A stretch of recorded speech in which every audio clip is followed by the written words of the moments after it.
સંસદ પર આતંકી હુમલાને આજે 24 વર્ષ। પ્રધાનમંત્રી મોદીએ શહીદ વીર જવાનોને આપી શ્રદ્ધાંજલિ। રાહુલ ગાંધી, કિરણ રિજિજુ સહિતના નેતાઓએ અર્પણ કર્યા શ્રદ્ધાસુમન।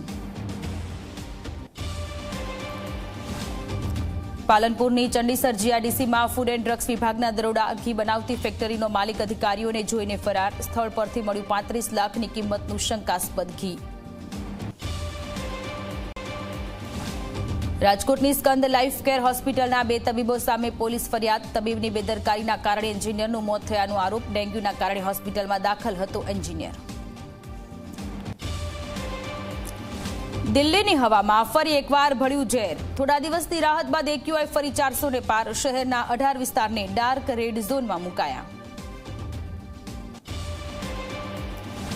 ફૂટબોલના જાદુગર લિયોનેલ મેસી 3 દિવસના ભારતના પ્રવાસે। ગોટ ઇન્ડિયા ટૂર અંતર્ગત ભારત પ્રવાસે મેસી। હૈદરાબાદમાં રમશે મેચ। મેસી સાથે ફોટો પડાવવા 10 લાખ રૂપિયાની ટિકિટ।